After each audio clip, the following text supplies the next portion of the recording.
Minha idade, exatamente a minha idade, 62 anos, que trabalha com teatro, é encenador e Hum. escreve lá em Minas, né? E o cara só com 50 anos de idade entrou no curso de letras, aí fez o curso, fez mestrado e fez doutorado. Puxa. Tudo sobre Brecht, e o assunto Uhum. dele foi três peças, uma do Dias Gomes, os caras do partido, né? Uma do Aham. Dias Gomes, uma do Vianinha e uma do Ah, o Vianinho. Guarnieri. Uhum. Mas bom nível do cara, assim. Uhum. Bom, gente, boa tarde. Estamos aqui para mais um dos nossos encontros com escritores, professores, figuras importantes aqui da cultura do Sul e mesmo fora do Sul. E hoje é um convidado muito especial, que é muito conhecido, acho que a maioria de vocês conhece. Eu nem precisaria apresentá-lo aqui, Luiz Augusto Fischer. Na verdade, ele já teve num encontro do ano passado, daqueles que eram ao vivo e que alguns que estão nos assistindo participavam, mas eu, na ocasião, não estava, e além disso, convidara para aparecer lá também o José Francisco Botelho, o Jerônimo, Jerônimo Teixeira, que aqui já esteve, e mais o da Canal, que participava, e o Luiz Gonzaga Lopes. Então eu digo, não, vamos agora, daqui a pouco eu vou chamar esses que participaram, o Jerônimo já esteve aqui, para a gente falar mais diretamente, mais pessoalmente. O Luiz Augusto Fischer é professor de literatura brasileira na URGS, é, é autor de um considerável número de obras importantes, né? No plano da crítica, ele tem um livro que é bastante polêmico e muito citado e muito discutido. Esses dias até o Pondé estava elogiando o livro, que é sobre o Nelson Rodrigues, né? Qual é a editora que publicou, Fischer? Arquipélago. Arquipélago. E me dá o nome, eu ando com a minha memória é de velhinho, né? Como é que é o nome do livro? Eu gostei muito. Eu até participei do lançamento lá contigo. É verdade. Como é que é o nome? Me esqueci também agora. Tem que... Puxa vida, mas o autor não sabe o nome do seu Pô, eu próprio livro? tô nervoso aqui, né? Pô, tô no palco, né? Inteligência com Dor. Nelson Rodrigues, Inteligência. ensaísta. Delcio Rodrigues e Saísta, onde desenvolve a tese muito, digamos assim, nova e polêmica e muito bem fundada de que Nelson Rodrigues seria uma espécie de Montaigne, uma espécie de pensador brasileiro. É, tem também um livro comparando, o livro que até saiu na Argentina, comparando Borges e Machado de Assis, ambos como fundadores, num certo sentido, né, real e também simbólico, como fundadores de suas respectivas literaturas. Tu tens um livro sobre literatura do Rio Grande do Sul que eu publiquei, que é talvez a melhor síntese que tenhamos, com certeza, sobre a literatura do Rio Grande do Sul. Tu tens um livro que vendeu edições, que te encheu as burras, te encheu os bolsos, passasse a ser um daqueles escritores ricos como Jorge Amado, né, Paulo Coelho, Somerset Maugham, que, como me lembro, ganhava milhões, né, em direitos autorais, que Parecido. é o dicionário de Porto Alegrense. Né? Mas quantas edições teve esse livro, Fischer? Na verdade, assim, no sentido de tiragens, ele teve, sei lá, uns quase 30. E Puxa teve vida. três edições, assim, com revisões, né? Claro, Mas claro. foi Não, é que o livro que me deu os meus 15 minutos de fama, já, né? não, é um livro divertidíssimo, né? E também importante por registrar, digamos, um tipo de linguagem particular dos porto-alegrenses, às vezes são gaúchos também, né? E foi foi um livro que todo mundo leu com prazer e continua, porque continua. Casualmente, no ano passado, na Feira do Livro, estava passando, eu acho que é a LPM, né? A publicação LPM. era e vi gente comprando o livro. Tipo, olha, até falei para a Tassiane, minha mulher, disse, olha como o livro do Fischer continua vendendo. Tu também escreves, tem poemas e tem novelas, né? Algumas novelas, uma das quais Quatro Negros teve bastante repercussão. Né? Portanto, digamos, é uma pessoa que tem uma atividade literária múltipla, né? Se multiplica, tenta seguir aquilo que o Mário de Andrade dizia, né? Eu sou 300. O Fischer é um pouco assim, né? Ainda participa lá do Sarau, com a querida Cátia Suma, né? Com o Diego Grando e com outros que antes já participaram também. Enfim, exerce atividades múltiplas, mantém uma coluna quinzenal, eu acho que hoje, né, na Zero Hora, escreve artigos para a Folha, participa, nós estamos falando aqui no início de bancas, enfim, é uma figura que não é só de um letrado, mas de um intelectual. No entanto, Fischer, Luiz Augusto Fischer, eu vou começar te fazendo uma pergunta para te colocar contra a parede. No entanto, tu começaste a fazer, eu nunca entendi muito bem isso, uma vez tu me deu uma explicação que me pareceu um pouco verossímil, um pouco convincente, não me lembro. Tu começaste fazendo geologia, teu curso, e aí eu já vou começar te fazendo uma pergunta. Quer dizer, o que te levou a preferir geologia ao curso de letras, ou de filosofia, ou de direito, para onde os letrados normalmente vão? Bom, boa noite para todo mundo. Bom, essa história eu também não sei me explicar muito bem, né? Mas era o ano de 1975, eu estava fazendo cursinho no IPV, no finado IPV. Tinha, aliás, o professor Appel, né, como professor de literatura, Sim. que era uma coisa muito estimulante e tudo. Uhum. Fogaça, eu acho que E também dava aula lá, né? Fogaça, Fogaça. aula de redação, Uhum. né? Não, O chamava de Clóvis. interpretação de texto. E o Clóvis dava aula, o Clóvis Duarte também, não? Clóvis dava aula Puxa, de que grandes biologia. professores todos. Exatamente. Enfim, e aí naquele momento ali, eu acho que tinha a ver com um clima um pouco hippie, assim, um pouco de renegação da cidade. Uhum. Era um assunto que estava Estávamos muito muito em vivo naquele voga. momento. Era o começo da luta ecológica, enfim, tinha Uhum. tudo isso.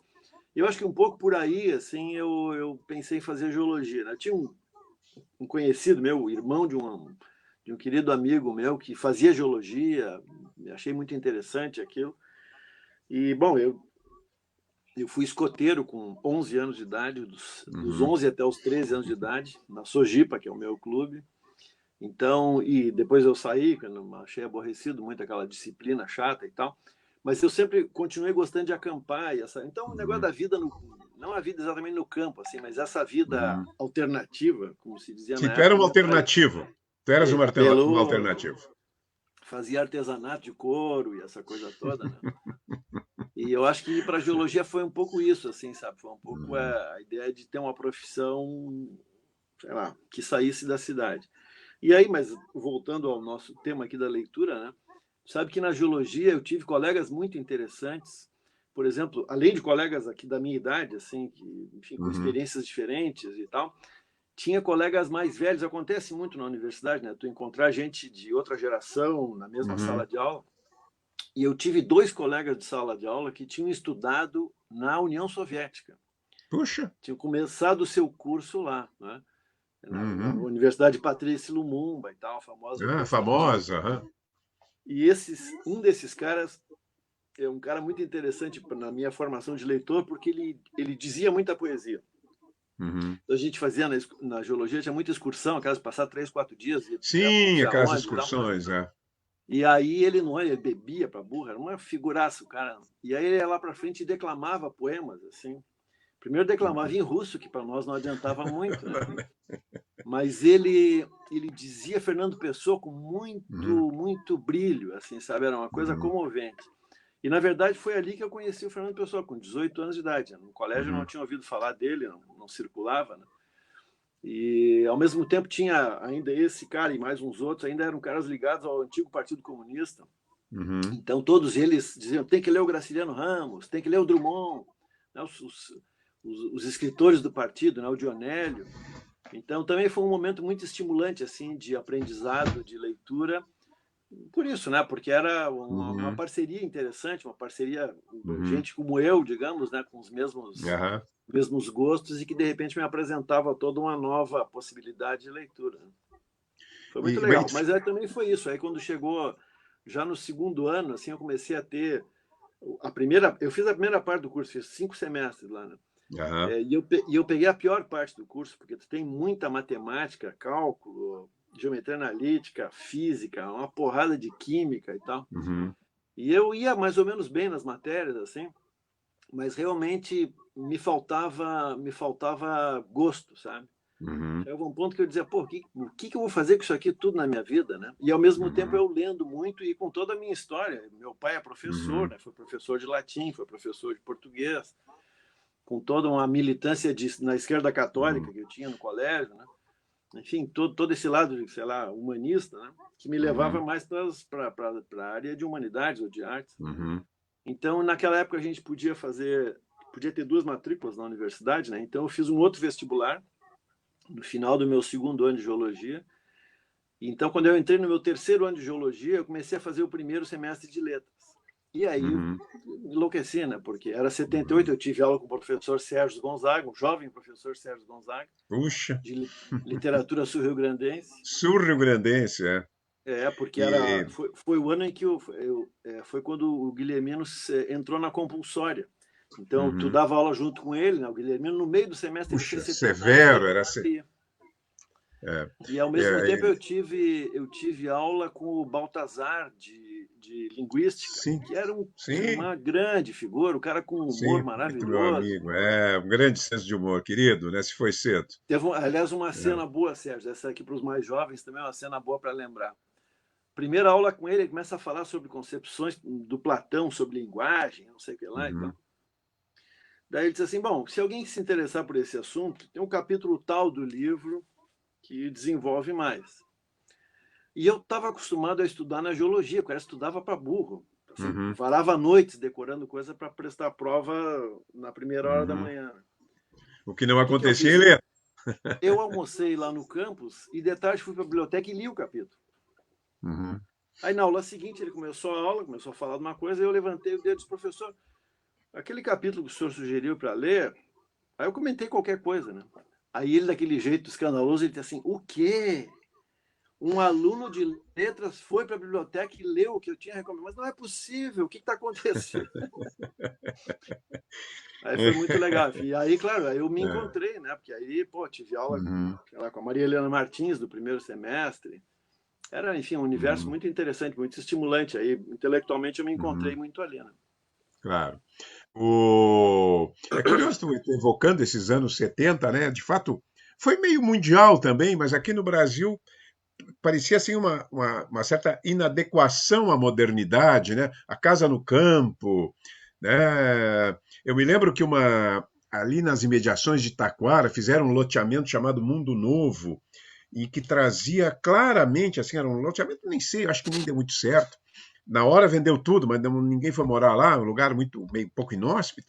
Então leite, né? Tirava o leite da vaca, havia uma espécie assim de apelo rural, né? E Isso, que ali. aqui no Rio Grande do Sul tinha também isso, que nós tínhamos essa tradição, né? Que nos chamava para o campo de volta, né? Eu tenho o meu avô paterno, era alfaiate, mas também era pequeno produtor rural, morava em Uhum, Lajeado, né? Então eu uhum, tinha um pouco essa memória assim do mundo rural e uhum, tal. Não que eu é, quisesse viver isso claro. exatamente como eles viviam, né? Mas tinha uma certa ideia, sei lá, uma nostalgia, né? E ao mesmo tempo eu acho que Uhum, tinha esse negócio teve aquele arranco industrial ali dos anos 60 e uhum. 70 que foi muito brutal, né? É, foi A muito cidade rápido, ficou né? a E cidade deixou a ficou gente sem muito raízes. isso, e a indústria. Sabe que uma vez uma das crônicas que mais apelo teve da Zero Hora que eu escrevi foi uma crônica que contava que eu saía de casa e pegava o ônibus para Sojipa do centro, lá na Alberto Bins, ainda Uhum, para treinar basquete. Em 1970, eu ainda ia de bonde, né? E eu passava por 4 cheiros. Eu contei, era uma história meio banal, né? Eu passava uhum. pelo cheiro do leite azedo do antigo Deal, que depois virou Sim, o Cornac. ideal, que era Depois pertinho ali. passava pela Souza Cruz, que era uma fábrica ali na Félix da Cunha. Depois passava por aquele café na esquina, não me lembro qual é a rua, mas na Cristóvão Colombo. E depois o cheiro de cevada da Brahma. Uhum, Isso significa que tirando o café, que era mais banal, as outras eram fábricas dentro da é, cidade. é. era outro mundo, né? Hoje em dia não, É. é inconcebível isso. É, é. Era uma cidade muito industrializada também, né? Muito. Bom, a gente passando ali pelo quarto distrito, se pode ter uma pálida ideia hoje do que era essa atividade fabril em Porto Alegre, que era, né?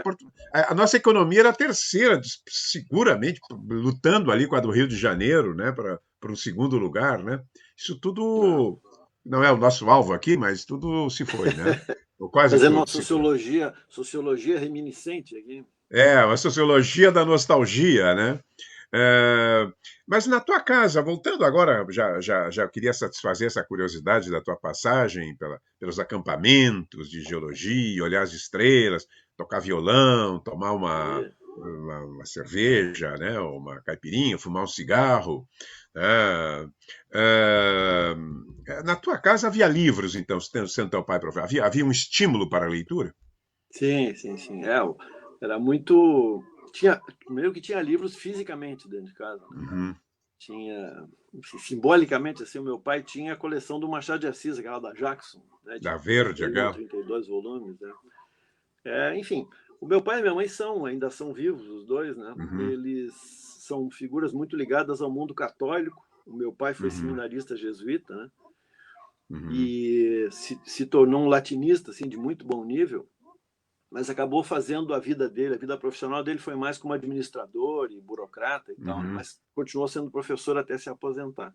Uhum. Mas os dois, essa coisa do católico, eu digo porque isso era muito marcante, quer dizer, a gente lia muito, mas as leituras eram muito orientadas, como é que eu posso dizer, moralmente orientadas, Uhum. eticamente Sim. orientadas, né? Quer dizer, tu Uhum. lia para confirmar pontos de vista que tu já Uhum. tinha, né? Tu lia as Uhum. coisas que confirmavam aquilo que a Igreja Católica já dizia sobre o mundo, a interpretação do Uhum. mundo e tal.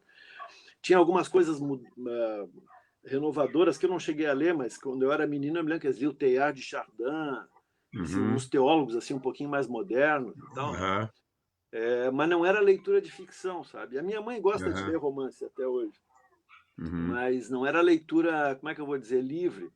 Essa é uma Aham. questão que eu até um dia eu pretendo escrever algo sobre isso. Assim, eu virei leitor porque tecnicamente, digamos, eu sabia ler e estava acostumado a ler, mas eu virei leitor contra essa leitura, Sim, contra a essa tendência leitura, familiar.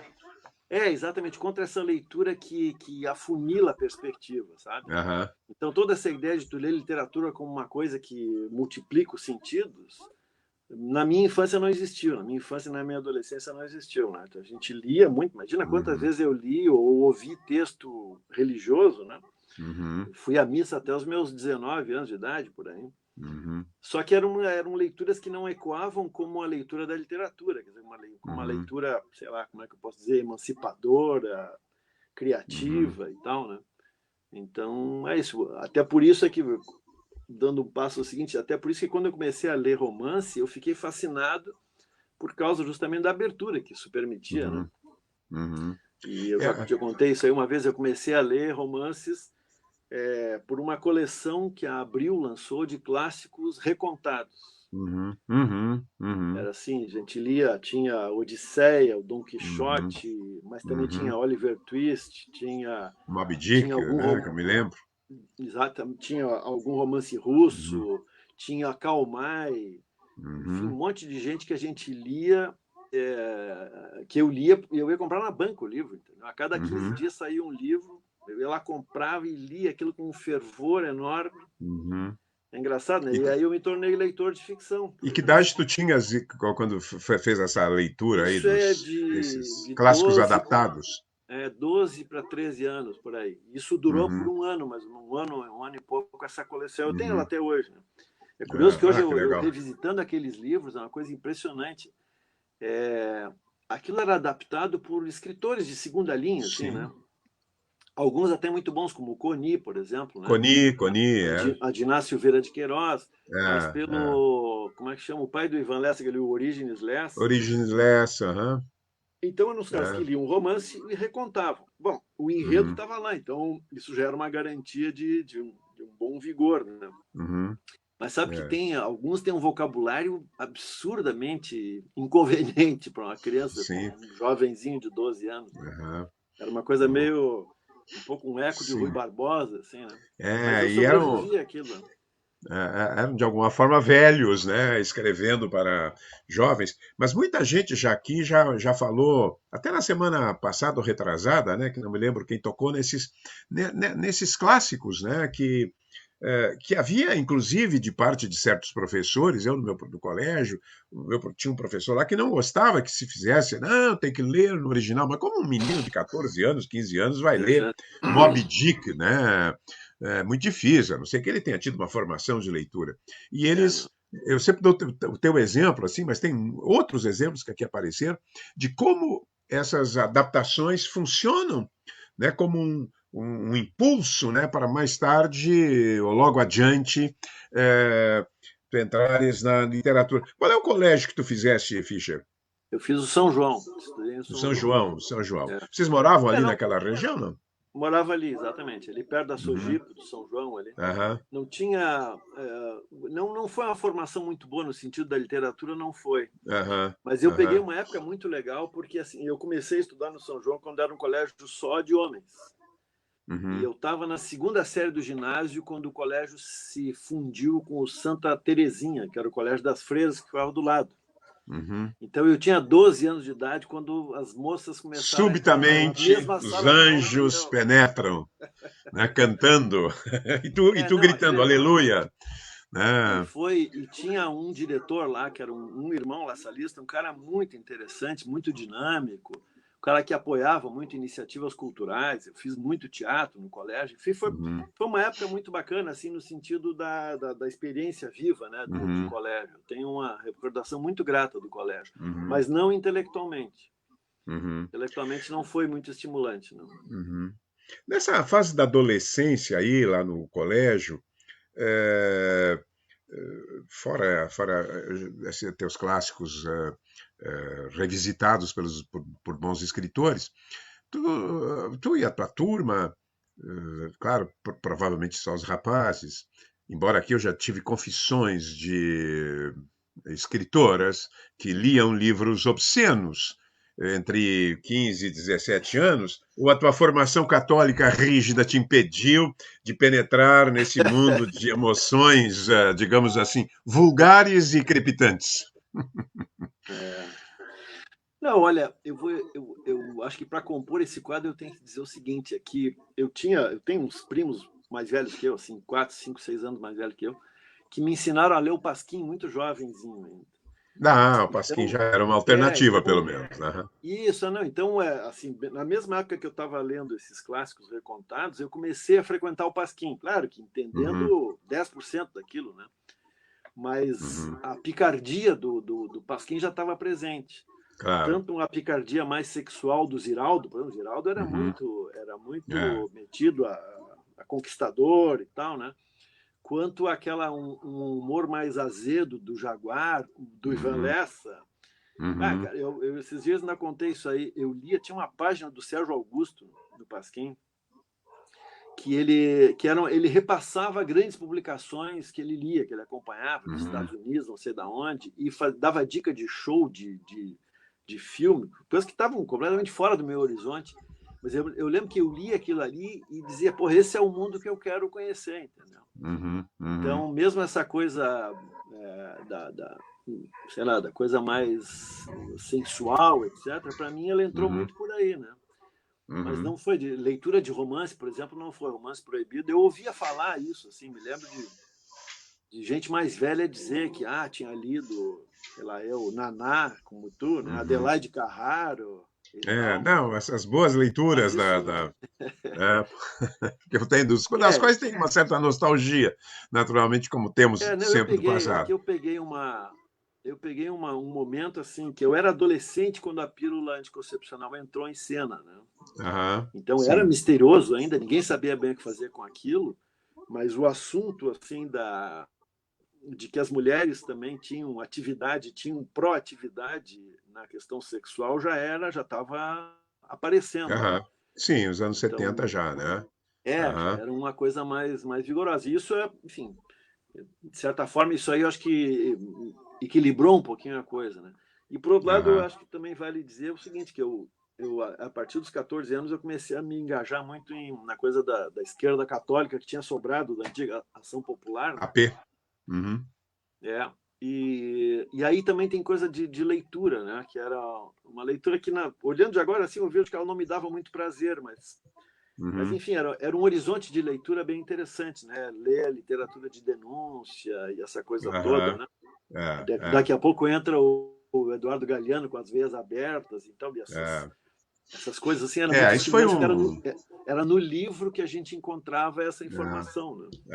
é, é. Nessa época, eu ia à Argentina 2 vezes por ano e sempre trazia exemplar. Foi em 73 que saiu o livro, para vender aqui, né? Porque ajudava a pagar, porque era um momento que o peso argentino era muito baixo, mas era um frenesi, era um livro que causou no mundo inteiro, entre É, jovens, né? Porque ele trazia uma visão, digamos, de esquerda, mas sob uma forma muito sedutora, porque aproximava isso, muito da exatamente. literatura, né? Fazia conexões. Depois ele mesmo já ele tinha restrições ao livro, né? Tinha uma perspectiva, isso ele não falava, mas o livro de fato tem uma perspectiva vitimista, né? Um pouco vitimista, como se Hum. nós fôssemos, na verdade, sempre uns pobres, coitados, Era né? muito aquela visão nós contra eles, assim, né? De se Tinha justificar. uma visão um pouco, mas literariamente era muito bem articulada. Até hoje É.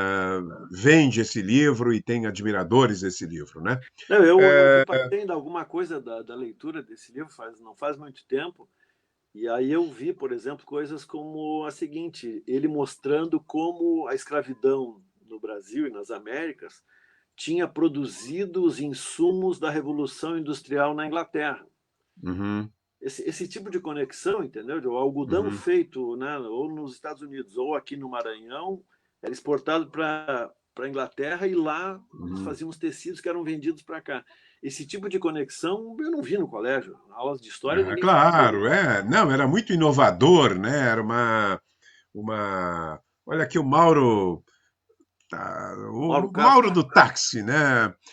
Vendia um livro no táxi para uma passageira. Ela pediu que eu autografasse para o Fischer. Mais tarde ele me disse que não recebeu livro nenhum.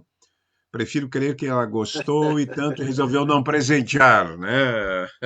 Tá bom. Não, mas eu É, tenho, acho que a obra completa do Mauro, hein, Mauro? São 4 volumes. eu também. O Mauro é uma figura da cidade, né? Uma dessas figuras queridas, emblemáticas de Porto Alegre. É, bom, e aí então tu entraste, mas quer dizer, num certo sentido, é, tu sabia tudo de regras de latim e era virgem, não digo de mulheres, mas dos clássicos, digamos, diretamente trabalhados, ou da Sim, literatura contemporânea, quando tu chegaste no curso de letras, essa eu te pergunto, né? sim, sim. Porque. Eu não tinha lido os clássicos e não lia contemporâneos também, não. A minha Uhum, formação é bem isso. Assim, eu li na geologia, eu comecei a ler esses autores que eu tinha ouvido falar no colégio uhum, e começavam a entrar no vestibular, né? Não uhum, era tão nítido assim como passou a ser depois, né? Enfim, os Graciliano, uhum, Drummond, Dionélio, alguma coisa uhum. do Érico Veríssimo. Eu tinha É, lido no colégio assim, Zé Mauro de Vasconcelos. sim. Eu li um Alencar, que eu acho que foi foi Iracema. Enfim, coisas desse tipo, assim, século XIX, Uhum, né? Eu acho que eu tinha lido Ressurreição do Machado no colégio também, mas uhum. era isso. Todos livros, né, um pouco enfadonhos para um jovem, né? O Exatamente. José Mauro te agradou, não? O que que tu leste dele? Eu li o Meu Pé de Laranja Lima, eu acho, e li o Rosinha Minha Canoa, que eu me lembro Uhum, mais da leitura, não me lembro nem do enredo, mas me lembro da leitura como uma coisa mais próxima, assim, mais viva. aham, Eu tenho eu uma acho que. irmã uma irmã que é 2 anos mais velha que eu, ela era muito leitora, e no colégio, me lembro que ela lia, assim, tipo, ela leu, sei lá, Zé Lins do Rego, não sei se Menino de Engenho e tal, Uhum, e me deu para eu ler, não foi exigência do colégio, foi da minha uhum, irmã, né? Então essas uhum, coisas eu tinha, uhum. essa leitura eu tinha, mas um pouco, sabe que depois quando eu li o Auerbach, aquele famoso Mimesis. ensaio inicial do Mimesis, em que ele Uhum, compara a uhum, narrativa de matriz bíblica, a narrativa de matriz homérica, né? uhum, Depois eu entendi um pouco, era isso, assim, eu tinha a minha formação, sei lá, digamos, emocional de leitura, era bíblica. São aquelas uhum, histórias super rarefeitas, né, da tradição bíblica, tanto do chamado Antigo Testamento quanto dos Evangelhos e tal, né? Que é um negócio que não tem realismo, não tem cotidiano, não é isso? Não tem Claro. isso que é a matéria viva do romance, justamente, né? Então, quando eu comecei a ler romance e eu descobri que ali tinha cotidiano, eu vibrei muito. Sabe, o cara, aquilo que o Borges achava abominável, que era dizer assim que, sei lá, a pessoa saiu de casa e pegou um táxi, por exemplo, que o Borges achava que era o fim da picada, aquilo ali eu vibrava muito. Eu sou um leitor banal, entendeu? No fundo, eu sou um sujeito de classe média, não sou um aristocrata que nem o Borges, né? Então, foi muito isso, assim, a minha leitura, ela dependeu muito de eu encontrar esse mundo, né? E por isso que o romance sempre me fascinou. Enfim, acho que mais do que É o teu mais gênero estudei na vida foi preferido. romance. É o teu gênero preferido. Eu acho que sim. Hoje em dia, cada vez mais eu estudo romance mesmo.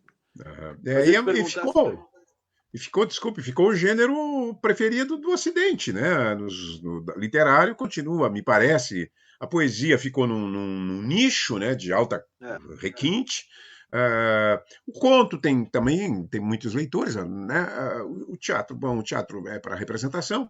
E a poesia e o romance, de fato, hoje continua a estar na frente, né? E quando eu entrei na faculdade, Sérgio, tu vai te lembrar que tinha um debate sobre a morte do romance nos anos 70, né? Porque tinha uma ideia assim de que histórias longas era o cinema que contava, e o conto que era o grande gênero e tal. Todo mundo era contista, né? Todos aqueles contistas dos anos 70 que eu comecei a ler na faculdade. Milhares. Sim, o Rubem Fonseca. Sim, os grandes, né? E milhares de anônimos. Exatamente. E aí eu me Dalton lembro desse debate, Trevisan, não, que o vem de romance antes, não tem mais espaço e tal. Também tinha assim, a grande geração de 30, em parte ainda estava viva, né? O Érico estava vivo, o Jorge Amado estava Só vivo. o Érico e o Jorge Amado. Bom, o Johnny L, mas o Johnny L não produzira mais nada, né, de importante Não, depois dele. a Raquel de Queiroz estava A viva. Raquel de Queiroz estava viva. Na Não, verdade é ainda só o tinha Graciliano. um pouco esse troço assim, que aqueles caras que tinham feito romance, né? E, no entanto, não, né? Pô, o romance recuperou o fôlego hoje em dia, tem coisas maravilhosas. Não, mas isso foi um sentimento geral, até não só dos anos 60. Desde os dos anos 60, já se falava, né? O romance acabou. E pode até recuar mais atrás ainda, né? O Adorno, que achava que não ia ter mais aquele o narrador épico não havia mais chance. O Lukács também, né? De certa forma, o romance agora era o romance da decadência. E esses dias, um crítico espanhol recuperou até o Goncourt, daqueles dois irmãos, né, Goncourt, da França, dizendo: o romance acabou. Eu li esses dias também o Ortega y Gasset, A Ideia do Romance, é um livro dos anos 20, também, não, romance, né? Havia um sentimento desolador da crítica a respeito do romance, mas o romance Mas aí continuou. Aí eu tive a sorte depois de encontrar o Dacanal, né? O querido professor Dacanal, porque aí as aulas do Dacanal eram um espetáculo, porque também o negócio dele é romance, né? Sempre foi estudar romance. Ele dava palpite em outras áreas e tal, mas o romance era muito vigoroso. E ele tinha, enfim, era um professor relativamente jovem naquele momento e tinha lançado aqueles livros dele sobre o realismo, uma nova narrativa épica e aquela coisa Primeiro era toda. o realismo mágico, depois a nova Isso, narrativa exatamente. épica, né? Eu peguei ele com nova narrativa épica, né? Então, aquilo ali botava o romance realista brasileiro dos anos 30, 50 em linha com a tradição do romance europeu, né? E ele dizia, o argumento dele era esse, não, no começo do século XX, com as vanguardas, o romance europeu entrou num beco sem saída, né? O fluxo da consciência, não sei o que, acabou. E aí é como se o romance tivesse migrado para a América e aqui ele tivesse Claro. recuperado o fôlego com o realismo norte-americano e aqui, né? Então É, eu também é. eu sempre gostei dessas grandes equações históricas assim. Então, Paulo da Canal era uma festa para a inteligência, porque ele fazia. Claro, hoje em dia a gente olha e vê que tem muito de simplificação, como em qualquer grande síntese, né? Mas era muito estimulante ter aula com o Dacanal por esse lado, assim, porque ele fazia uma integração assim muito vigorosa entre a narrativa e o processo histórico. E não era Então, marxista, isso também é interessante, né? Não, e em letras tinha, né? Eu ainda peguei também grandes professores, o próprio da Canal, o primeiro ano que ele estava dando aula, eu fui seu aluno. A aula era assim, não seguia, digamos assim, as normas mais tradicionais de uma É, aula normal, digamos, mas os lampejos, né? O que me atraía na aula da Canal eram lampejos com percepções que nunca tinham me ocorrido e que a gente também não lia. Isso que é interessante, a gente não lia na crítica literária da época, né? O da Canal foi eu tive, não sei se foi, eu fui 2 anos aluno do Flávio Loureiro Chaves, que tinha uma aula brilhante, era um leitor, né? Ele era é. o da Canal é das grandes, claro, todos os dois têm essa dupla capacidade, mas das grandes sínteses históricas, É. culturais, literárias, e o Flávio leitor minucioso, né, que descobre coisas ocultas, né? O livro, como no livro dele sobre Simões Lopes Neto, que é ótimo, né? É. Então, Mas o Flávio era meio intimidador também, né? O da Canal também é, era, por outro lado, né? Mas era um não, da momento em Canal era, que aí eram dois. Não, ali é que era um outro professor. Não era como hoje que a gente chega, não, os professores tinham, não, o eu me lembro do Guilhermino Guilhermino. O era Guilhermino também. O também. Guilhermino dizendo assim, ó, uma colega pergunta, professor, por que a gente não está lendo aqui o. Não me lembro quem era, um cara meio da moda, assim, digamos um Paulo Aham. Coelho, não era esse o nome, mas. E aí o Guilhermino disse assim, porque aqui vocês têm que ler o que é importante, não o que vocês gostam. O Guilhermino, eu fui assistente dele e ele era, eu me lembro, depois ficamos muito amigos, mas ele era, tu assiste, ele ia assistir a minha aula. Era um problema. Pô, imagina um professor jovem, né? Eu deveria ter 29 anos nessa época. eh, já dava aula na FAPA, mas chegar e ter o mestre dos mestres, né, ali do teu lado, sem nenhum sorriso, né, nenhuma palavra muito amável, mas, enfim, era o estilo, né, era um pouco o estilo do. Olha aqui o Rodrigo Simões dizendo que está com saudades das aulas das letras, né? Como o Ah, tempo Rodrigo, volta lá, Rodrigo, volta lá que não dá todo dando. esse pessoal Os tem que dois estamos fazer. dando aula lá. É, é. Mas Mas eu o ia te dizer, Fischer, sabe que o Flávio, no mestrado, assim, primeiro semestre do mestrado, ele abre a aula e entrega para cada aluno uma folha. E era mais ou menos assim, dizia, esses aqui são 50 livros sem os quais não dá para conversar sobre literatura. puxa, tem que ler Pô, esse semestre. pisavam na tua cabeça, assim, né? Mas Uhum. ao mesmo tempo era isso, assim, que era uma Claro, coisa desafiadora também, porque dizer, pô, não isso, li isso, vou ter isso. que ir atrás, né? É. Eles desafiavam todos esses professores, Flávio, Guilhermino. Eu tive esse, nem conhecesse o Ângelo Ricci, que eram os dois extraordinários, Ângelo Ricci e Dionísio Toledo, né? Que tinha uma vasta cultura universal, né? No sentido assim de universal. O Ricci era um europeu aqui no trópico, né? E o Dionísio parecia que tinha lido todos os livros do mundo. Ao mesmo tempo que eles eram exigentes e te obrigavam a ler, mas ao mesmo tempo era um desafio. Né? Um professor que sabe Uhum. desafiar o aluno para a leitura e estimulá-lo simultaneamente, puxa, isso eu acho que é o ideal. Acho que nós dois É, eu sempre tentamos tive, também fazer isso, né? eu ia dizer, eu tive também, fui aluno do Donaldo, um semestre de Sim. grego, de língua grega, Uhum. e da Maria da Glória Nogueira, uma Gordini? professora de Ah, grego, não, Nogueira, Nogueira. Nogueira, Nogueira. Aham. E eu me lembro, primeiro dia de aula de elementos de grego, grego 1, sei lá, uma coisa assim, ela entra na aula, escreve uma frase em grego, Uhum. os caracteres e tal, traduz embaixo.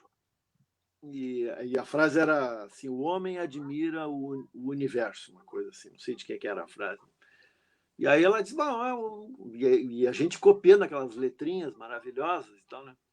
Termina a aula, ela diz assim: bom, então é assim, nós vamos estudar um pouquinho de língua grega e tal, mas eu quero que vocês leiam alguma coisa. A primeira leitura é a seguinte: leiam a Antígona. Uhum. Então era isso, era uma. Ler Antígona, quer dizer, um professor está pedindo para eu ler Antígona para a gente penetrar nesse universo, né? Claro, Era claro. muito, era muito bacana. E o Donaldo é a mesma coisa. O Donaldo é um É, cara que também tinha lido muita coisa, muito dispersamente, mas assim, é. muito criativamente também, né? É, Era não, bacana. Eu fui aluno dele na pós, a poesia de Drummond.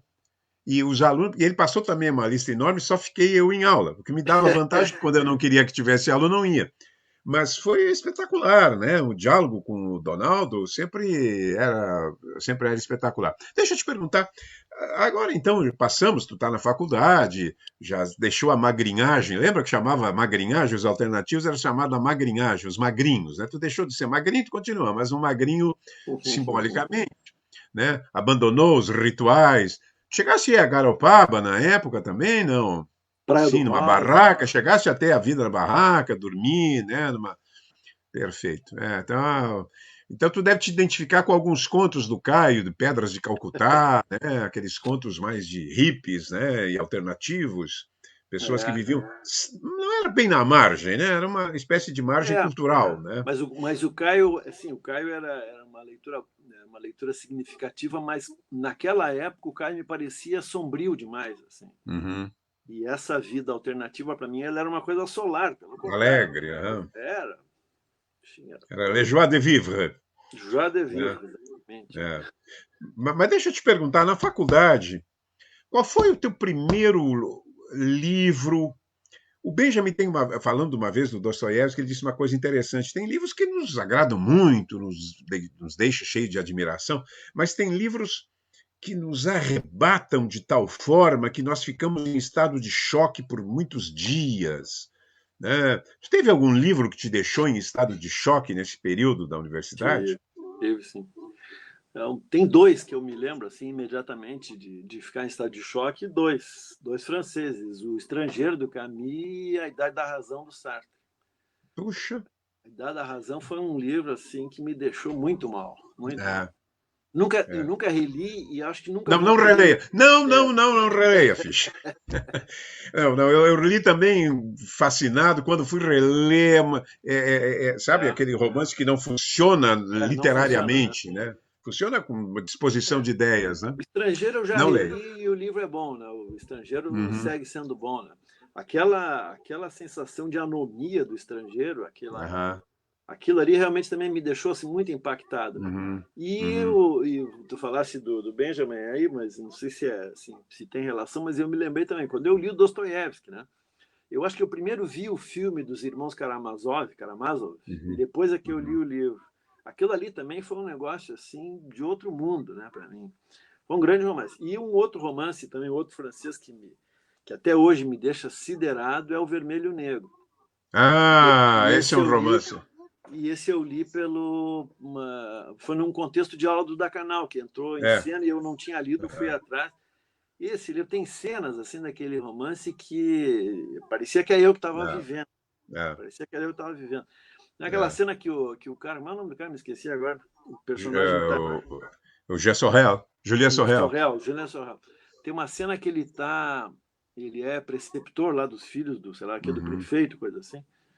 E tem uma cena que o prefeito quer se exibir para mostrar que o preceptor dos filhos dele é um cara bom e Uhum. tal. Ele Qualificado. chama o Juliano Sorrel, estão num jantar, pelo menos assim que a minha memória guardou essa cena, né?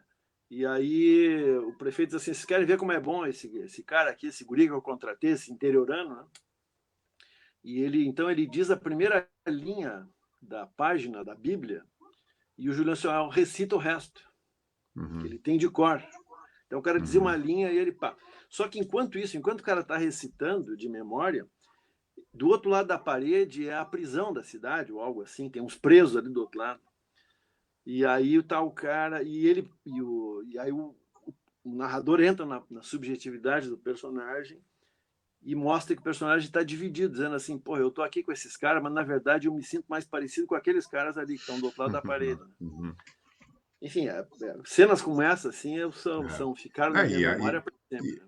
e o amor das duas mulheres por ele, Ah, né? bom, Da senhora de Renal e da Mathilde de la Mole, né? Que é, Matilde de la puxa, Mole, exatamente. a A Madame de mansão de la Renal, Mole. né? Isso é um romance. Há tempo atrás, eu até ia. Casualmente, hoje eu não sabia que tu tinha também essa paixão pelo. Eu vi um escritor dizer num jornal que ele tinha parado o Vermelho e o Negro, porque era uma coisa muito chata, né? Que não, eu disse assim, mas esse escritor não pode ser escritor, não, o escritor não pode amar, deixar de amar o Vermelho e o Credo. Negro, né? Aí não tem discussão, né? Ou gosta ou não é escritor, né? O Vermelho e o Negro é um livro desses que agora, na pandemia, os nossos espectadores aí que estão lendo muito, que estão gostando, poderiam ler ou reler, né?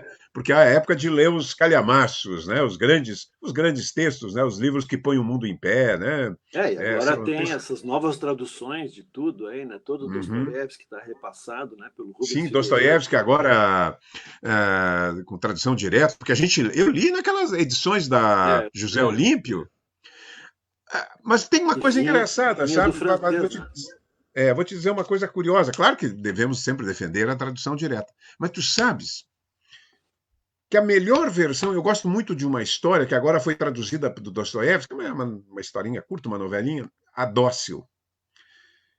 A tradução, que eu não me lembro se foi feita pelo Vinícius, pela Raquel, do francês, com o título que certamente é francês, ela era Doce e Humilde, que me parece bem melhor que a Dócil, né, que é o texto real, chama-se A Dócil, mas ela era Doce e Humilde. Olha, eu vou te dizer que, conforme o tradutor, né, às vezes traduzido o original necessariamente, não é o caso desses russos, né, que estão Paulo Bezerra e outros, né, o Rubens Figueiredo, mas tu não te parece que às vezes uma tradução bem feita de um segundo idioma pode ser suprir coisas e oferecer outras, né? E também porque o nosso olho, né, o nosso ouvido está mais acostumado com uma língua neolatina, né, como o Claro, francês. claro, O pois Rubens é. Figueiredo contou isso, eu tive com ele uma vez num evento lá em Minas, e ele contou que muitas pessoas, quando ele começou a traduzir e a publicar direto do russo e tal, muitas pessoas escreviam reclamando para a editora, dizendo que aquele ali não era o Dostoiévski que eles conheciam. E aí o Rubens Uhum, disse, não, ele não é mesmo, entendeu? Porque claro. esse cara que veio do francês, ele foi todo amaciado. Uhum, Por exemplo, o francês tinha toda aquela coisa de não repetir palavras. uhum. E o Rubens disse, não, Dostoiévski é muito ordinário, ele repete palavras, ele é um cara cheio de rispidez, né, de linguagem. Então é isso, né? O que nós vamos É, fazer? é.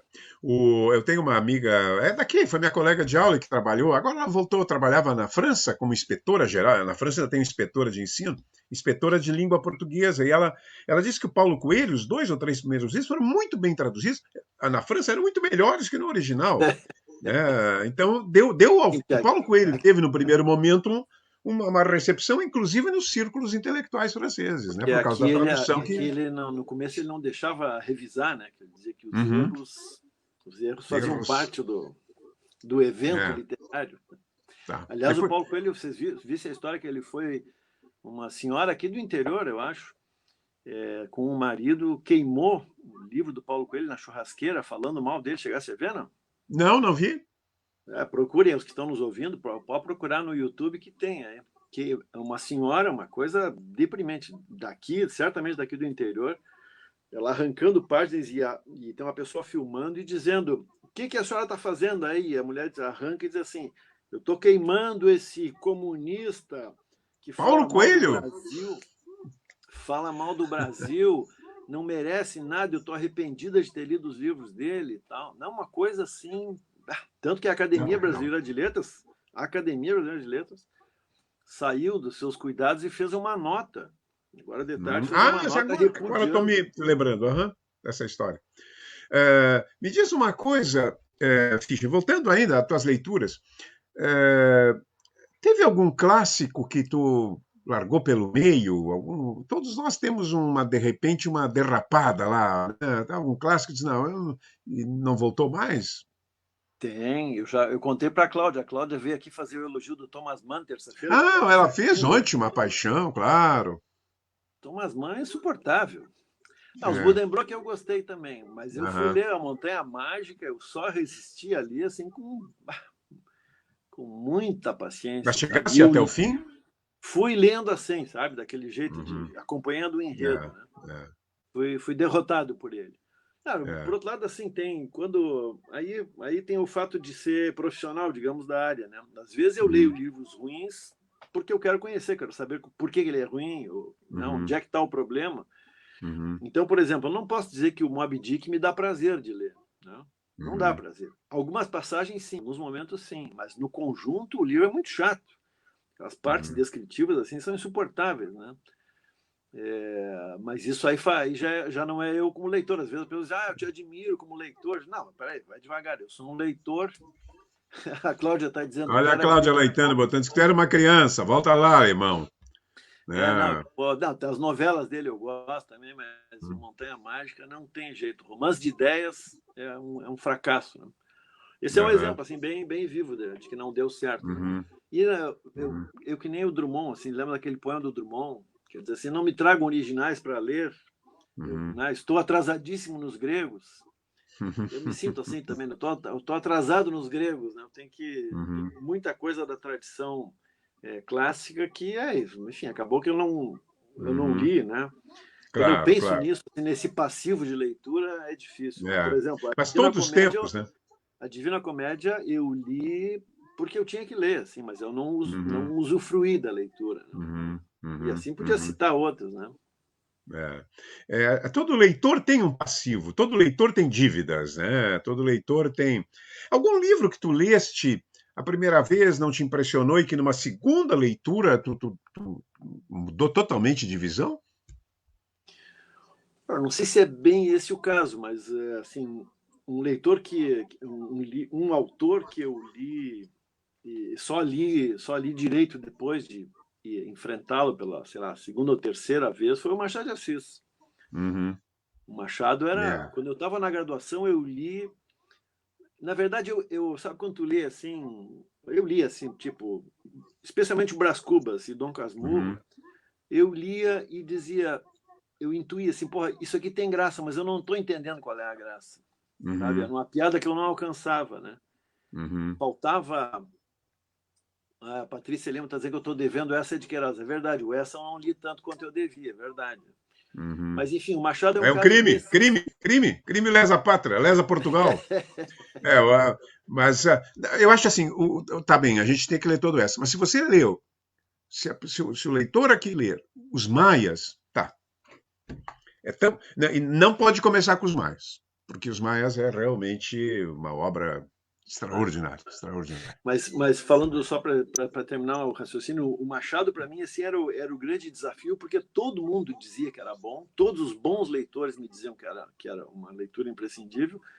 Eu lia, entendia algumas coisas, mas sabe, me faltava. Por quê? Porque a minha formação de leitor era muito de leitor de enredo de livro. Uhum, uhum, Eu sou leitor de romance de peripécia, né? uhum. Romance que tem coisa É. acontecendo, né? E que é bom mesmo, né? E no Machado não acontecia nada. O que era aquilo Uhum, ali, entendeu? Onde é que está a graça desse negócio? Eu uhum, percebia que tinha uma piscada de olho aqui, tinha um giro de frase ali. Isso eu tinha, sei lá, 20 anos, 22 anos, né? E lá pelas tantas eu comecei a me movimentar, mas na verdade eu comecei a ler assim com maior gosto por causa do Roberto Schwartz. uhum, O Roberto Schwartz uhum, lançou o Vencedor das Batatas quando eu estava entrando na faculdade. uhum. E quem me indicou para ler foi o Winkler, o Carlos Winkler, né? Sim, meu querido Não, o amigo. Aham. Flavinho. E o Winkler já tinha se formado em letras e fazia sociologia, uma coisa assim. Aí dizia, tem que ler e tal. Eu fui ler aquilo e não entendi chonga nenhuma, uma coisa Uhum, impenetrável, um texto duro de queixo, enfim, uma coisa complicadíssima, né? Mas uhum, eu me estimulava muito. Eu não contei aqui, mas enfim, quando eu saí da geologia, eu transferi a minha matrícula da geologia para a história. Então eu fazia letras de manhã e história de tarde. sim, tu era um Foi perdido. e aí também aí me deu régua e compasso, assim, porque a coisa da Uhum. história te dá muito, né? As Sim, coisas entram em aham, uma certa perspectiva. capacidade de E estabelecer analogias, né? assim, então, foi aí, entendeu? Aí eu lendo Roberto Schwartz e tal, e entendendo ali as piadas do Machado e tal, pela via do Roberto Schwartz, que era talvez assim, o Roberto Schwartz, judeu austríaco, né? Vivendo no Uhum, Brasil.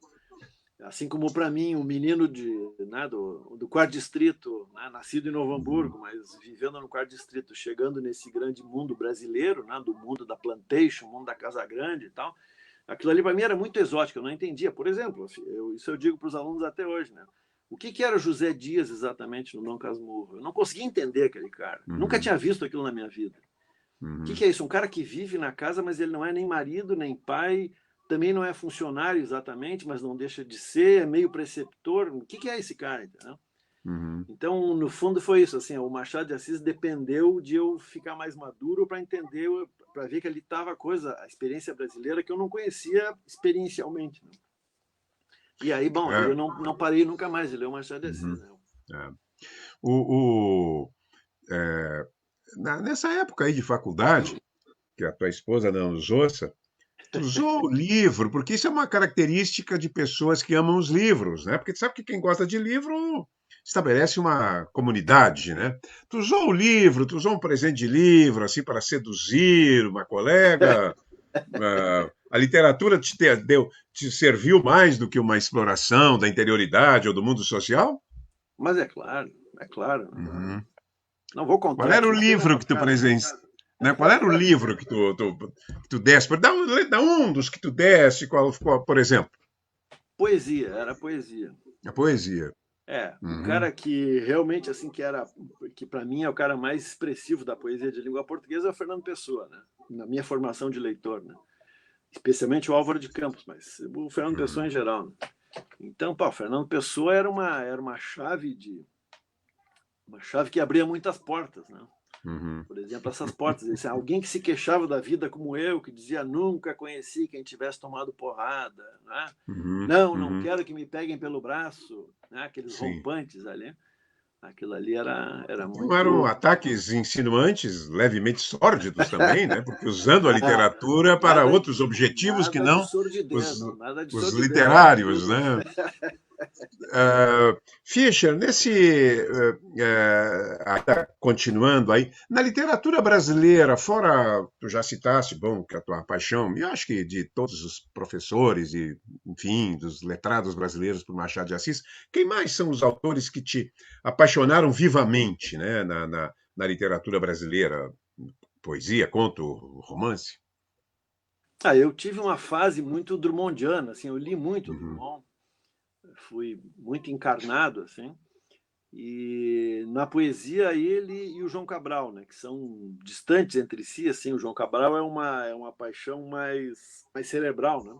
uhum, Mas uhum, são dois caras que eu gosto muito, eu devo ter lido tudo que eles publicaram, pelo menos, enfim, em livro, né?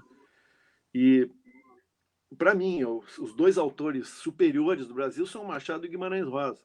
uhum, Então, Guimarães Rosa é outro, assim, também, que eu tenho um percurso de leitura com ele, assim, que é muito, muito forte, né? Bom, o Grande uhum, Sertão Veredas, eu comecei a ler não sei quantas vezes, como quase todo mundo, né? uhum. Aquilo É, também todo mundo. era impenetrável, aquilo, eu me lembro, eu lá na praia, na casa do pai, em férias da faculdade, eu pegava aquele troço, começava a ler, sabe, não entrava aquilo. Uhum, E aí, quando eu consegui entrar naquele mistério, me aconteceu o que acontece sempre quando eu me deparo com uma grande leitura. Eu não queria terminar porque era tão maravilhoso aquilo ali. Então eu uhum. ficava economizando o livro, assim, né? Eu lia uma página, É, parava dizendo, quero ficar com é, esse maravilhamento aqui, né? uhum. Mas são os É caras um. mais. Eu tive um momento de ler muito Graciliano também, eu gostava, Uhum, né? Mas o Graciliano aquela aridez dele é um negócio que uhum. não, a gente não pode ficar muito tempo naquilo, né? É Não, não. muito, É, ele meio que se esgota, né? De repente, ele parece que é. se esgotou, né? Como oferta, né? Como oferenda, né?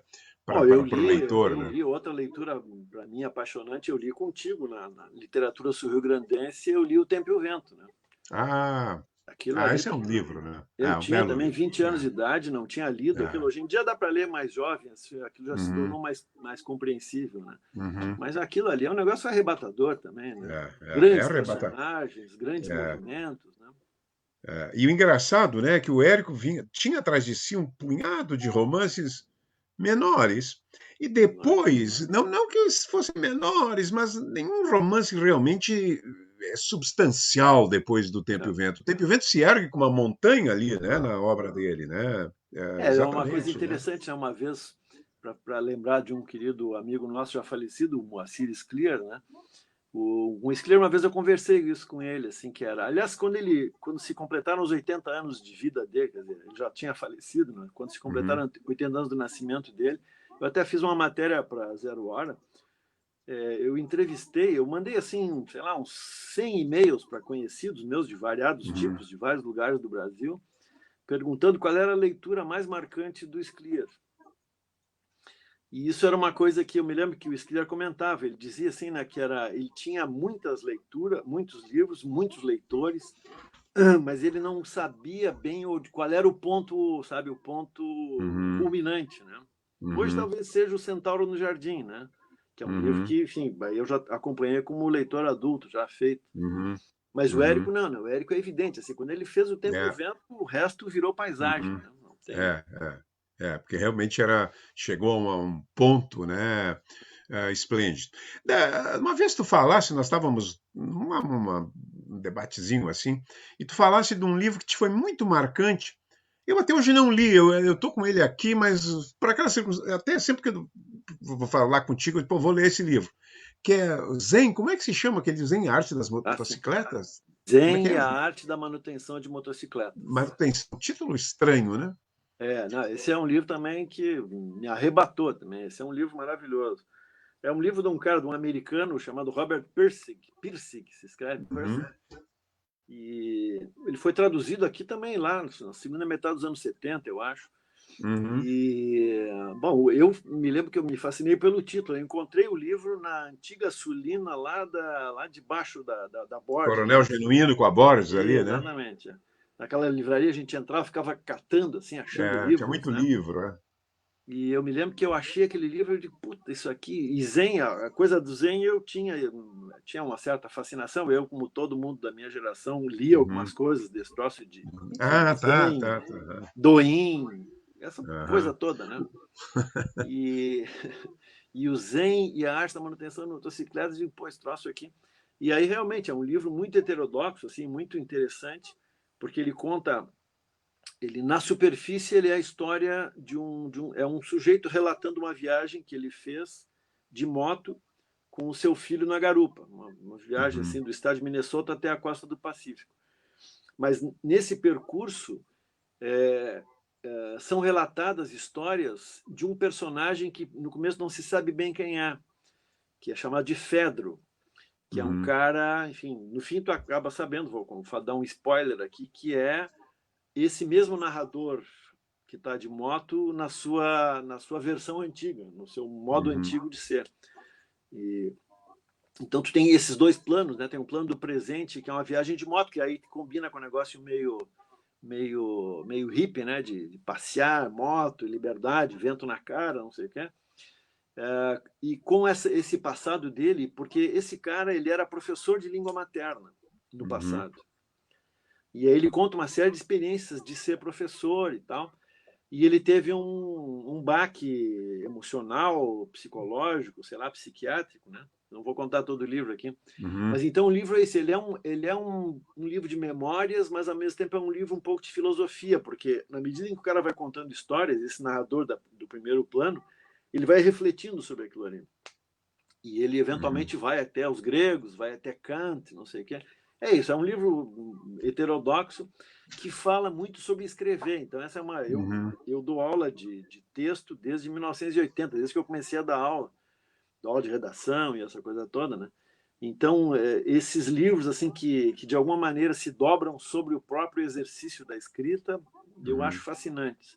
Esse é um dos Uhum. primeiros livros que eu li dessa família, né? E aí eu passei anos, assim, enchendo o saco dos meus alunos, dizendo que todo mundo tinha que ler esse livro, que era um livro maravilhoso. Alguns leram, né? Uhum. Mas enfim, realmente é um livro fascinante. Eu já reli ele uma vez, naturalmente não com aquela empolgação da juventude, É. mas ele sobrevive bem. Assim. O outro livro dele, Uhum. que tem traduzido aqui pelo menos, é muito, muito ruim, não funcionou. Né? É, Mas é sabe quem é um livro que bacana. fez uma ótima resenha, um ensaio? Resenha é uma palavra pequena para ele. Foi o George Steiner, né, numa resenha. Ah, Eu até fui ler por curiosidade, não li o livro ainda, mas fui ler a resenha do Steiner, altamente elogioso, né? olha A só, tua, vou atrás dessa. saiu num livro que é magnífico, né? Como tudo que ele Aham. escreve. E é curioso, porque não é só. A gente tem mais assim o Steiner falando da Bíblia, falando do Dostoiévski, do Dostoiévski, Borges, né? isso. E me surpreendeu por esse livro de ensaios, por exemplo, ele tem um ensaio muito bom sobre o Orwell, assim, autores que não são, digamos assim, do Muito núcleo, canônicos, né? primeiro time, né, do Olimpo, dos Uhum, deuses da literatura, né? E uhum. tu não chegaste além, então eu acho que a tua geração tu já estava noutra ali.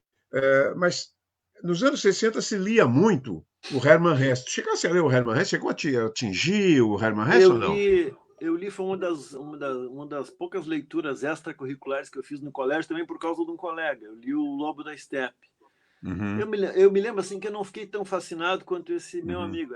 Esse cara é, realmente ele era um cara arrebatado assim pelo Hesse, uhum, tinha lido tudo que uhum, tinha sido traduzido, mas para mim uhum, não foi é. uma leitura. Eu acho que a Até posso te geração. dizer assim como uma leitura significativa de livro que eu não mencionei aqui foi também quando eu entrei na faculdade ou quando eu estava no cursinho. O cursinho também é um lugar de socialização bem interessante. É, Né? Eu me lembro que eu li, talvez o Apple tenha falado em aula, eu li o 1984 do Orwell, tu falou dele agora, e li o Admirável Mundo Novo do Huxley, aham, por causa e naquele contexto em que a gente estava lendo Castanheda. uhum, Castanheda era o cara assim era o que cara. muitos colegas estavam lendo e tal, mas essa coisa das utopias, eu me lembro que foi um pacote de leituras que eu fiz numa época assim que também foi muito envolvente, né? Uhum, Não sei, uhum, nunca revisitei esses livros, não sei dizer é. se eles funcionam. Né? Eu reli agora o Orwell. É importante, sem dúvida, é um livro emblemático, mas não é grande literatura, né? É um livro É, emblemático do século XX. É como o arquipélago Gulag, né? O Gulag do Solzhenitsyn. Solzhenitsyn, né? O Hollebeck disse aqui em Porto Alegre que achava o livro mais importante do século XX. Talvez, num certo sentido, mas literariamente é um pouco, né, cansativo, não é um Dostoiévski, né, não é Não. um portentoso escritor. Ainda nessa lista de livros, algum livro depois que tu leu, desses que te entusiasmou, e talvez nenhum que tu tenha citado, mas te entusiasmou e que depois sofreu uma releitura e aí tu percebeste o erro da leitura, não o erro da leitura, a circunstância, como, digamos assim, a visão foi determinada claramente pela circunstância histórica, Para menos, tu diz assim, de é leitura para menos. de Né? decepção. É uma certa decepção, porque o livro que era importante naquele contexto Eu era fui, mesmo. eu li bastante dos hispano-americanos ali também Uhum, na época da faculdade, um pouquinho depois, né? Mas na verdade eu nunca me encantei tanto assim. Eu gostei muito dos uhum, 100 anos de solidão, mas eu comecei a ler outras coisas do Garcia Marques e, e eu me lembro que logo assim me pareceu uma coisa um pouco ultrapassada, aquele Outono do uhum, Patriarca, coisas uhum, desse tipo assim que eu achei realmente muito simplificadores, né? O 100 Anos de Solidão é um livro que eu fui tentar reler, mas não embalei. Não sei se eu cheguei a dar o uhum, crédito necessário para ele, né? uhum, uhum. E outros, assim, dessa mesma família que eu li, dessa mesma época eu tentei reler, que é aquele o peruano, aquele Manuel Scorza. Sim, eu li todo E também. Esse ficou, envelheceu. esse é um cara assim também que eu fui tentar reler, Esse envelheceu. Garabombo Invisível, uma coisa assim. Tem são 5 volumes, é uma espécie, sei lá como se chama isso, não é? Pentalogia, sei lá como é que se Pentalogia, né? chama. É, tem coisas, tem sacadas originais, né? Mas esse autor realmente tem autores que eu fiz agora uma releitura longa da literatura latino-americana. Por exemplo, um livro que me fascinou. Eu não sei Agora se tu chegasse. tu fizesse um doutorado inteiro nesse assunto, né? Mas um Não é livro pouca coisa. Né? um livro que me fascinou muito na época, e não que ele não tenha passagens extraordinariamente bem escritas, mas foi o Rayuela, o Jogo da Amarelinha do Cortázar. Sentia assim um travo do passado na temática, nas visões. Me parecia um pouco contaminado demais pelo passado, né? Isso ocorre É, com. tem um amigo nosso, o Sérgio Caran, que é apaixonado pelo Cortázar, E ele não gosta quando a gente diz isso, mas eu acho que ele é um É. pouco uma leitura da adolescência. Datado, é um pouco datado, é. E daí datado e exatamente, porque era uma loucura. Foi na época que eu li, claro que 100 Anos de Solidão é uma referência, mas foram 3 livros que me impressionaram profundamente, né? Foram o Jogo da Amarelinha e a Cidade, que foi traduzido aqui como Batismo de Fogo. A Cidade dos Tem Perros Batismo de ainda Fogo. hoje sobrevive, eu li, ela sobrevive Ah, é? perfeitamente. É um grande Eu romance. pensei em reler o Batismo de Fogo também, porque esse é um livro É, que eu li na faculdade é, também. é. Foi muito vigoroso. Eu acho, e a minha opinião do Flávio, o Flávio relê muitos latino-americanos, que o Garcia Marques é uma coisa um pouco à parte, assim, tem uma mitologia. Eu achei que não ia. Eu tinha lido 2 vezes O Amor nos Tempos do Cólera. Esse ano fui dar uma palestra e é muito lindo. Beira, aqui e ali dá umas derrapadinhas no kit, mas é muito lindo. A sabedoria dele sobre o amor na velhice não tem. Eu não conheço, talvez lá no Sêneca, né? Mas no Ovídio, né? Melhor, né? Pode-se encontrar algo de sabedoria do amor na velhice, né? E bem articulado o romano. Mas, de fato, tem livros dele que são como qualquer Ó, escritor, né? Qualquer escritor tem os seus momentos maiores e menores. Algum desses livros te fez alguma vez chorar? Chorar, as lágrimas derramarem, chora. mancharem? Algum livro te fez chorar? Talvez a primeira coisa que me ocorre é o final do Miguelin, Uhum. o desfecho da história do Miguelin, quando ele bota os óculos. Botos, ó, aquilo é muito lindo. Aquilo ali é arrebatador. É. Mas o cara que é muito emocionante para mim é o Salinger, sabe? Não Uhum. o do Sim, Apanhador do não Tempo de falamos Centelha. aqui. Eu gosto muito dele também, mas aqueles contos do Nove Histórias, puxa, aquilo Aham. ali tem. O primeiro conto, né, o Uhum. dia ideal dos peixes banana e Peixe, tal. aham, aquilo é um belo Aquilo ali é um conto, né? negócio muito poderoso, muito poderoso. É Uhum. engraçado porque eu tenho um gosto. Tu falasse que eu escrevi esse livro Machado e Borges e tal, né? E o Borges e o Machado são dois racionalistas frios que não Uhum. têm, não concedem nada para a paixão, né? Nada. E eu gosto muito dos dois, gosto mesmo. Assim, Uhum. eles são como diz o Drummond, eles são os caras da paixão medida, assim, né? Da Uhum. paixão Uhum. passo a passo, né? Uhum. E o Salinger não, o Salinger era o cara esse do arrebatador. A Patrícia está dizendo que com 300 onças fez o professor chorar. Verdade, eu já chorei lendo 300 onças Puxa. e lendo O Anjo da Vitória, o outro conto do Simões Lopes Neto, que é para matar, assim, naquela cena Uhum. final, O final é antológico, né? quando ele vê que está Tá sozinho no sozinho. mundo, assim. Sozinho no mundo, ele chega, tô sozinho no mundo. Não, quando eu leio em voz alta esses contos em aula, é uma vergonha. Uhum. Assim, eu tenho que Tem que esconder ir com o óculos rosto. escuros e limpar com, né, um lenço, levar lenço, né, uma caixa de lenço. Como é que É, dizia o Nelson Rodrigues? Esguicho, como é? Lágrimas de esguicho, lágrimas de né? esguio, exatamente. É. Fischer, tem várias pessoas aqui entraram, falaram coisas, a gente não consegue simultaneamente falar e prestar atenção. A Milena, a Milena Leal disse uma coisa certa, né? Quer dizer, o leitor, né? Porque o leitor chega ao momento, por exemplo, né? A gente vai ficando velho, a gente não tem que pensar muito nisso. O Boris tem até um texto sobre isso, né? De repente você olha nos milhares de livros que a gente tem e você sabe, primeiro que você não vai reabrir muitos desses livros nunca mais. Eu até tenho o hábito de reabrir de vez em quando para olhar para fugir dessa maldição borgiana. E a segunda são os livros que a gente não vai ler. Né? São livros que a gente está marcando para ler. Hoje eu me dispus, eu não li Os Noivos do Manzoni. Eu tenho que ler esse livro, porque é um clássico, né? Não li ainda, eu vou ler. Tu tem alguma Bom, sensação assim de falta de tempo, né? De horror diante da perspectiva de não poder ler tudo, todos os livros do mundo? um pouco eu tenho isso, assim, mas o que mais me vem à cabeça, assim, para homenagear a Milena é minha editora na revista Uhum, Estilo, Zafari, né? A uhum. Milena Isso, uma bela revista. uma grande leitora e uma grande editora.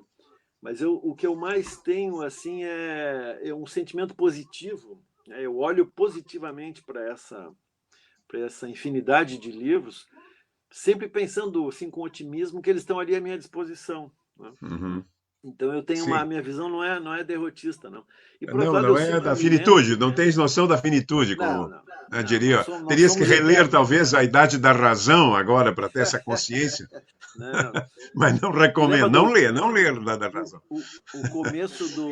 o começo daquele livro do Calvino, Se um Viajante numa Noite de Inverno, Uhum, que é uhum, maravilhoso, porque ele é desesperador, mas é em forma de piada, uhum, né?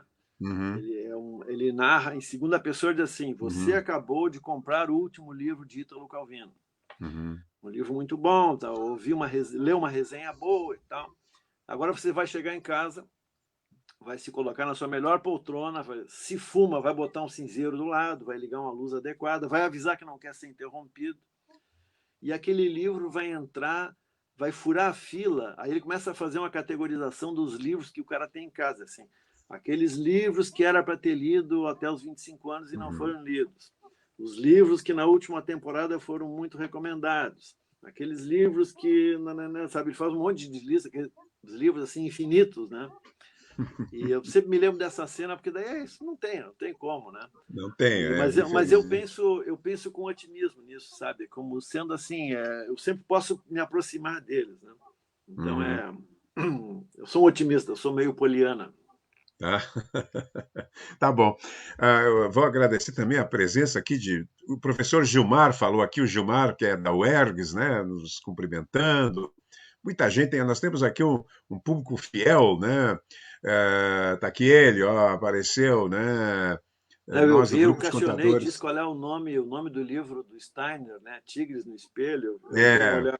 não, Cassionei, eu tenho dois aqui que eu nomeei como os leitores delirantes, né? Que são aqueles que leem um livro por dia, se não um a cada 2 dias. Um eu Cassionei lá em Santa Cruz. Eu brinco com eles porque também não ocorre muita coisa em Santa Cruz, então o sujeito tem muito mais tempo, né? E a outra, o Agnaldo Severino, lá em Santa Maria. Mas o Agnaldo, eu tenho raiva dele, porque ele põe assim, lidos, e aí ele faz uma rápida e sempre penetrante resenhinha, assim, sobre cada livro. Aí ele leu essa semana 7 livros, faz 7 resenhas, né? São os leitores, são como Quixote, né? Como Emma Bovary, né? Os leitores desatinados, né? Fischer, chegamos ao final, nós já estamos aqui a 1h15, o programa dura 1 hora, mas a nossa conversa podia continuar mais uma. Eu sempre dou uma oportunidade aos nossos entrevistados, uma oportunidade generosa, com uma concessão de Zeus, de Júpiter, né, de Jeová, aos que se dedicaram loucamente na vida a ler, ler e ler. Ocorreu um apocalipse. Ocorreu, sei lá por que razão, um apocalipse. Antes do apocalipse, no entanto, uma entidade superior te oferece a chance de escolher. Antes eu dava 3 livros, mas eu vi que era muito mal, era maldade. 3 livros, não dá. Te oferecer 3 obras completas para te levares para o juízo final. Lá no juízo, antes do juízo final, tu vai esperar o juízo final, mas houve o apocalipse. O que tu vais levar contigo como obras completas? Só 3. Só 3 e sem concessão. Então, é o Borges, o Guimarães Rosa e o Machado de Assis. Puxa, mas que nacionalismo, hein? Isso Borges. aí. Ah, não, desculpe, não, Borges é, claro, argentino, não, mas ficou Não, na é do esfera nosso país. É do sul-americana. nosso país, no país dos gaúchos aqui. Tu tem essa tese que aqui, né, nós até Que o Borges é o brincávamos, né, maior quando escritor falava, do Rio Grande do Sul, exatamente. que Borges era o escritor do Rio Grande do Sul. É, gente, foi um prazer estar aqui hoje com o Fischer. Na terça-feira que vem, no projeto Universidade Aberta, aquela que tem umas palestras, eu vou conversar com um sujeito cativante. O Fischer, muitos conhecem, né? Um intelectual de porte, e como eu sempre digo, também um intelectual que gosta da vida mundana, que se relaciona com escritores do mundo inteiro, né? Que é amigo da metade do mundo, chamado Gunther Ax, que vive, claro, um intelectual mundano não ia viver em Porto Alegre, em Florianópolis, né? Com viagens pelo mundo.